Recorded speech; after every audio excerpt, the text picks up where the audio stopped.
कालू कौवा और गौरी कौवी अपना काम करने की बजाय हमेशा शरारतों में अपना समय ज़ाया करते रहते और फिर जैसे ही कोई मुश्किल समय आता उन्हें बार बार पछताना पड़ता। गौरी कौवी कालू कौवे से कहती है, कालूपति जी, जल्दी से जाओ और घोंसला बनाने के लिए कहीं से तिनके जमा करके लाओ। हमारा घोंसला टूट रहा है। हम ठंडा मौसम आने से पहले पहले अपने घोंसले की मुरम्मत कर ले। जा रहा हूँ। ये कौन सा कोई बड़ा काम है। मैं अभी गया और अभी आया। मैं थोड़ी ही देर में सूखे तिनके ले आऊंगा। ऐसे कहते हुए कालू कौवा अपने घर से निकलता है। उड़ते उड़ते कालू कौवा रानो चिड़िया के घोंसले की तरफ चला जाता है। रानो चिड़िया के घोंसले में उसके दो छोटे छोटे बच्चे बैठे हुए थे और रानो चिड़िया अपना दाना लेने गई हुई थी। रानो चिड़िया के घोंसले से कुछ तिनके लटक रहे थे। कालू कौवा वहां जाकर अपनी चोंच से वो तिनके खींचने लगता है। अंकल, आप ऐसा क्यों कर रहे हैं? ऐसा करने से हमारा घोंसला टूट जाएगा। अगर आपको घोंसला बनाने के लिए तिनकों की ज़रूरत है तो आप नदी किनारे जाएं। मम्मा कहती है कि नदी किनारे ढेर सारे तिनके हैं। आप भी वहाँ से सूखे तिनके ला सकते हैं। चुप चुप कर जाओ। अगर ज्यादा बोले तो दो लगाऊंगा। छोटे बच्चे मुझे समझाने की कोशिश कर रहे हैं। कौवा बाज नहीं आता और चिड़िया के घोंसले से दो चार सूखे तिनके निकाल कर भाग जाता है। वापस जाकर कालू कौवा गौरी कौवी से कहता है, गौरी, मैं सूखे तिनके ले आया हूँ। लो, इन्हें अपने घोंसले में लगाकर मजबूत कर लो। लेकिन कालूपति जी, ये तिनके थोड़े हैं। आपको एक बार फिर जाना होगा और कुछ सूखे पत्ते भी लाने होंगे ताकि घर को अंदर से नरम बना सकूं। ठंडे मौसम में नरम घर ही सुकून देता है। ठीक है, आज तुम इन्हीं से काम चलाओ। मैं कल ले आऊंगा। जब रानो चिड़िया घर वापस आती है तो दोनों बच्चे अपनी मम्मा को सारी बात बताते हैं। मम्मा, जब आप दाना लेने गई तो कालू कौवा आया था। कालू कौवे ने हमारे घोंसले से कुछ सूखे तिनके निकाल लिए और भाग गया। मम्मा, हमने उसको मना किया लेकिन उसने हमारी बात नहीं मानी। वह शरारती कौवा हर बार ऐसे ही करता है। मैं जब भी अपना नया घोंसला बनाती हूँ वो मेरे घोंसले को तोड़ने की कोशिश करता है, लेकिन इस बार मैं उसे ऐसा नहीं करने दूंगी। उसे इस बार अपना नया घोंसला ही बनाना होगा और वो भी खुद से तिनके ढूंढकर। दूसरे दिन मम्मा चिड़िया दाना लेने जाती है और कालू कौवा फिर से उनके घोंसले के पास पहुंच जाता है। कालू कौवा छोटे बच्चों से कहता है, बच्चों बच्चों, जाओ, बुलबुल आंटी मीठे चावल बांट रही है। तुम भी जाकर मीठे चावल ले आओ। गुड़िया बहुत चालाक थी। वो कालू कौवे से कहती है, मुझे सब पता है, आप हमें भेजकर हमारे घोंसले से तिनके चुराओगे, लेकिन हम भी कहीं जाने वाले नहीं।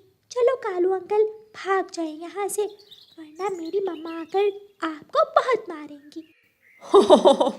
अगर मैं तिनके चुराना भी चाहूँ तो क्या तुम मुझे रोक पाओगे? लो, मैं निकाल रहा हूँ तुम्हारे घोंसले से सूखे पत्ते। अगर रोक सकते हो तो मुझे रोक लो। ऐसे कहते हुए कालू कौवा रानो चिड़िया के घोंसले से सूखे पत्ते निकाल लेता है। कालू कौवा सूखे पत्ते ले जाकर अपने घोंसले में रख लेता है। जब रानो चिड़िया वापस आती है तो अपना घोंसला टूटा फूटा देखकर अपने बच्चों से पूछती है, बच्चों, क्या आज फिर कालू कौवा आया था? क्या आज फिर कालू कौवे ने हमारे घोंसले से छेड़छाड़ की है? दोनों बच्चे एक साथ बोलते हैं, जी मम्मा, जैसे ही आप गई कालू कौवा फिर से आ गया था और उसने हमारे घोंसले से सारे सूखे पत्ते निकाल लिए। गुड़िया, कुकू बेटा, कालू कौवा ताकतवर है और बड़ा है। हम उसे लड़ाई तो कर नहीं सकते, इसलिए हम ये घोंसला छोड़कर किसी दूसरी जगह पर चले जाएंगे जहाँ ना तो कोई कालू कौवा हो और ना कोई गौरी कौवी। हम वहाँ सुकून से ठंड के दिन गुजारेंगे। ऐसे कहते हुए मम्मा चिड़िया अपने दोनों बच्चों को लेती है और वो घोंसला छोड़कर किसी दूसरी जगह जाने के लिए उड़ती है। मम्मा चिड़िया अपने बच्चों को लेकर उड़ती उड़ती जंगल के दूसरे कोने में पहुंच जाती है जहाँ घने पेड़ों का एक झुंड था। मम्मा चिड़िया एक बड़े पेड़ की बड़ी शाख पर अपने बच्चों को बिठाती है।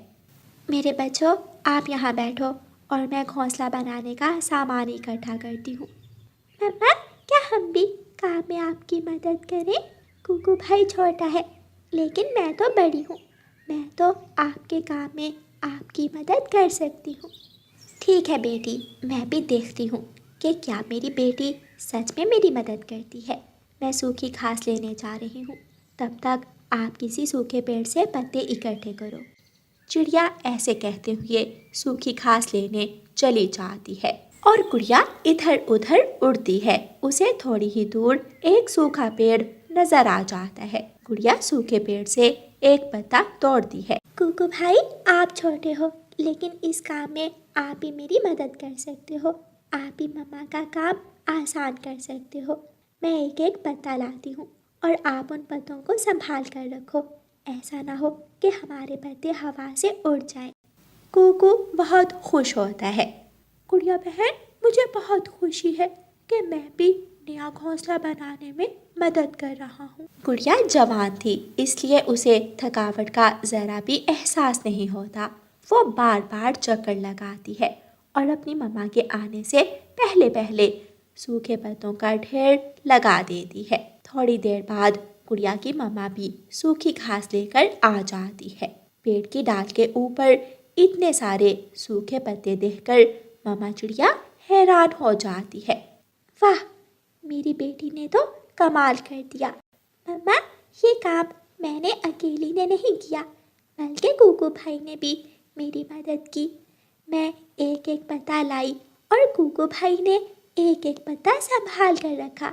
हमने मिलकर काम किया। मम्मा चिड़िया उन पत्तों से एक मजबूत घोंसला बनाती है जो अंदर से बहुत गर्म और आरामदेह था। सर्द हवाएं चलती हैं और ठंडा मौसम शुरू हो जाता है। तेज हवाओं के चलते ही कालू कौवे का पुराना और दूसरों की चीजें चोरी करके बनाया हुआ घोंसला हवा में उड़ जाता है। वो टूट फूट जाता है। गोरी कौवी और कालू कौवा बेघर हो जाते हैं और एक तरफ बैठकर रोने लग जाते हैं। कालूपति जी, ये क्या हुआ? हमारा घोंसला तो इतनी जल्दी टूट गया। अभी तो ठंड लंबी चलेगी, अब हम क्या करेंगे? गौरी, चिंता ना करो, दूसरे जंगल में मेरा जाने वाला एक दोस्त रहता है। हम उसके पास चले जाते हैं, वो जरूर हमें अपने घर में रख लेगा। ठंडी हवा में उड़ना बहुत मुश्किल था, लेकिन बहुत मुश्किल से उड़ते हुए कौवा और कौवी दूसरे जंगल जाते हैं। पेड़ की डाल पर एक तोता बैठा हुआ था। कालू कौवा और गोरी कौवी उस तोते के पास जाते हैं। कालू कौवा तोते से पूछता है, तोते तोते, इस जंगल में कबूतर कहाँ रहता है? वो मेरा दोस्त है। मैं ठंड के दिन कबूतर के घर गुजारने आया हूँ। माफ करना कौवे, वो कबूतर तो आज से 1 महीना पहले गर्म जंगल में चला गया था, क्योंकि कबूतर ठंडे जंगल में नहीं रहता। जैसे ही ठंडा मौसम आता है, कबूतर अपनी बहन के पास गर्म जंगल में चला जाता है। ये सुनकर कौवा और कौवी एक दूसरे के मुंह की तरफ देखने लग जाते हैं और रोने लग जाते हैं। चिड़िया अपने घर में सुरक्षित बैठी थी। आसमान से सफ़ेद बर्फ रुई की तरह गिर रही थी, लेकिन उसे कोई चिंता नहीं थी, क्योंकि उसके दोनों बच्चे और वो पत्तों के गर्म घोंसले में आराम से बैठे हुए थे। कौवा और कौवी एक पेड़ के नीचे बैठे अपने पापों की सजा काट रहे थे। प्यारे दोस्तों, इस कहानी से हमें सीख मिलती है, जो किसी का बुरा करता है अंत में उसका अपना ही बुरा होता है। और प्यारे दोस्तों, इस कहानी को लाइक, अपने दोस्तों के साथ शेयर और चैनल को सब्सक्राइब करना बिल्कुल मत भूलना। आपका धन्यवाद। रानू चिड़िया की 7 बेटियां थीं, इसलिए रानू चिड़िया की सास उसे लड़कर उसे अपने घर से बाहर निकाल देती है। सासू माँ, दरवाज़ा खोले, दरवाज़ा खोले। सासू माँ, मैं इस वक्त अपनी छोटी छोटी बेटियों को लेकर कहाँ जाऊंगी? दरवाज़ा खोले माँ जी। ना मेरे पास तुम्हारी इन बेटियों के लिए खाना है और ना ही घर। जाओ, चली जाओ, ये दरवाज़ा अब नहीं खुलेगा। रोती हुई माँ चिड़िया अपनी छोटी छोटी 7 बेटियों को लेकर एक अनजान मंजिल की तरफ चल देती है। रात अंधेरी थी और ऊपर से ठंडी हवा। उड़ना बहुत मुश्किल था। माँ चिड़िया आगे आगे और उसकी बेटियाँ पीछे पीछे। माँ चिड़िया अपनी 7 बेटियों को लेकर अपने जंगल में रहने वाले तोते के दरवाजे पर जाती है। तोते तोते भैया, दरवाज़ा खोलें, मैं मुश्किल में हूँ। मिट्ठू जी, ये तो रानो चिड़िया की आवाज़ है, देखो तो उसे क्या हुआ है। तोता दरवाज़ा खोलता है। रानो, तुम और अपनी बेटियों को इस वक्त क्यों साथ लाई हो? क्या कहीं जा रही हो? तोते भैया, कृपया करें, मुझे आज की रात अपने घर में रख लें। मेरी सास ने मुझे घर से निकाल दिया है। अंधेरी रात है और ठंड भी। मैं अपनी बेटियों को लेकर कहाँ जाऊंगी? 1 मिनट, मैं अभी आया। तोता वापस अंदर जाता है। हरियाली, रानो चिड़िया के साथ उसकी 7 बेटियां भी हैं। उसकी सास ने उसे घर से निकाल दिया है, आश्रय मांग रही है। मिठू जी, मुश्किल है, ये घर तो हम दोनों के लिए भी छोटा है। अकेली रानो होती तो कोई बात नहीं थी, 7 बेटियों को हम कहाँ रखेंगे, और क्या पता वो कितने दिन यहाँ रुके। तोता दोबारा दरवाजे पर जाता है। रानो, घर में घोंसला एक ही है, हम दोनों बहुत मुश्किल से रहते हैं। आप ऐसा करें, वहाँ सामने कौवों के घर चली जाएं। कौवे इतने भी बुरे नहीं हैं। तोते भैया, मैं बहुत उम्मीद लेकर आपके पास आई थी।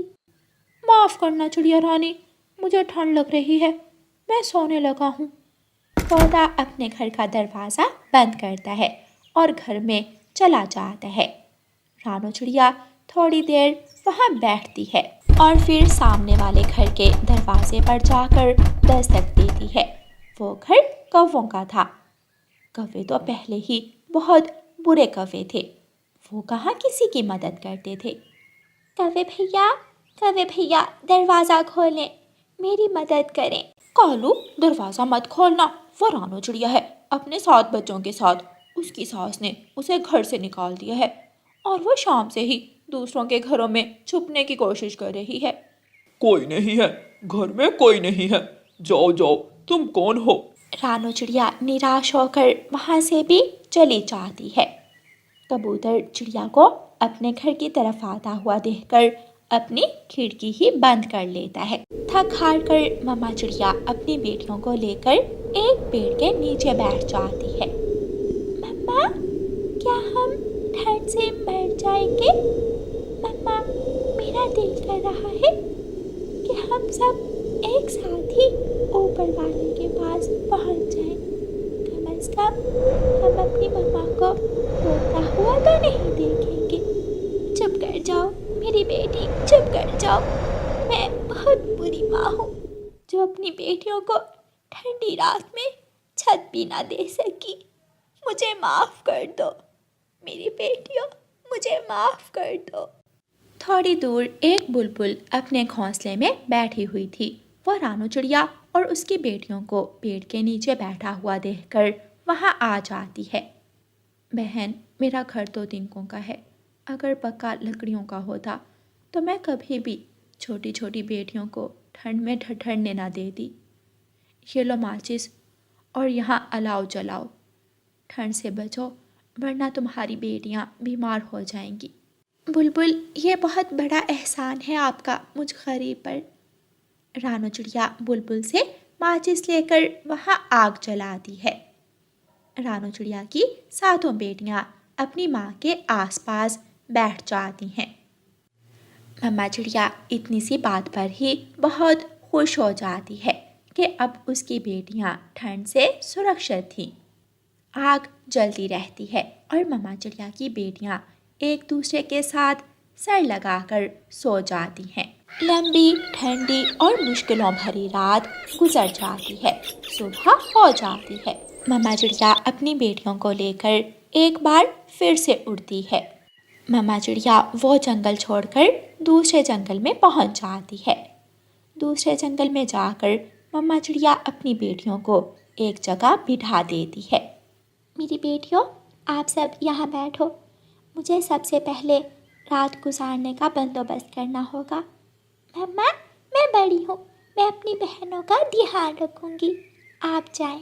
मम्मा चिड़िया उड़ती है और जंगल में निकल जाती है उड़ती उड़ती मम्मा चिड़िया जंगल के एक ऐसे हिस्से में पहुंच जाती है जहां फल ही फल और अनाज ही अनाज था। मम्मा चिड़िया बहुत खुश होती है। अगर मैं यहाँ अपना घर बना लूँ तो मेरा जीवन बहुत आसानी से गुजरेगा। मम्मा चिड़िया घर बनाने का सोचती है। मम्मा चिड़िया सूखी लकड़ियाँ तोड़ने दूसरी तरफ जाती है तो सामने एक पुराना सा घर था जो शायद किसी वक्त में किसी इंसान का होगा। मम्मा चिड़िया उस घर का दरवाज़ा खोलती है और अंदर झांक कर देखती है। घर में कोई भी नहीं था। चिड़िया अंदर चली जाती है। मम्मा चिड़िया एक कोने से झाड़ू उठाती है और घर की सफाई करने लगती है। मम्मा चिड़िया घर की अच्छी तरह सफाई करती है और अपनी बेटियों को लेने जाती है। मेरी बेटियों, जल्दी से मेरे पीछे पीछे उड़ती हुई आओ। मम्मा चिड़िया अपनी बेटियों को उस घर में ले आती है। मेरी बेटियों, अब हमें कोई चिंता नहीं है। यहाँ पास ही मीठे फल हैं और अनाज भी। घर भी मिल गया, मुश्किल वक्त गुजर गया। मम्मा चिड़िया अपने बच्चों को लेकर घर में बैठ जाती है। दूसरे दिन तेज बारिश शुरू हो जाती है और रानू चिड़िया वाले जंगल में बाढ़ आ जाती है। उस जंगल के सभी पक्षी बाढ़ से बचने के लिए वो जंगल छोड़कर अगले जंगल में पहुंच जाते हैं। उसी जंगल में रानू चिड़िया रहती थी। बारिश रुक जाती है, लेकिन अब पक्षियों के लिए रहने को कोई घर नहीं था। रानू चिड़िया की सास गौरी कौवी, कालू कौवा, कबूतर, तोता और बुलबुल सब एक जगह बैठे हुए थे। रात हो जाती है और ठंड बढ़ने लगती है। आसमान से सफ़ेद सफ़ेद बर्फ गिरने लगती है। मैंने आपको अपने घर की खिड़की में से देख लिया था। मेरा घर भी मेरे दिल की तरह बहुत बड़ा है। आप सब मेरे साथ आ जाओ, मैं आपको घर दूंगी। रानू चिड़िया सबको अपने साथ ले जाती है। सासू माँ, ऊपर वाले ने मेरे बुरे दिन काट दिए, मुझे घर मिल गया। सासू माँ, आपने तो मुझे घर से निकाला ही था, लेकिन मुझे अपने दोस्तों से ये उम्मीद ना थी कि वो सब भी मेरे साथ ऐसा सलूक करेंगे। बहू, हमें माफ़ कर दो। हम तुम्हारी बेटियों से डरे हुए थे कि सारे जंगल का भोजन खा जाएंगी, लेकिन किस्मत हम सबको तुम्हारे दरवाजे पर ले आई। रानू चिड़िया बहुत दयालु थी। वो सबको खाना देती है और अपने घर में जगह भी, क्योंकि रानू चिड़िया का दिल बहुत बड़ा था। प्यारे दोस्तों, इस कहानी से हमें सीख मिलती है कि मुश्किल में हमेशा दूसरों की मदद करो, क्योंकि क्या पता कब हम पर भी मुश्किल समय आ जाए। और प्यारे दोस्तों, इस कहानी को लाइक, अपने दोस्तों के साथ शेयर और चैनल को सब्सक्राइब करना बिल्कुल मत भूलना। आपका धन्यवाद।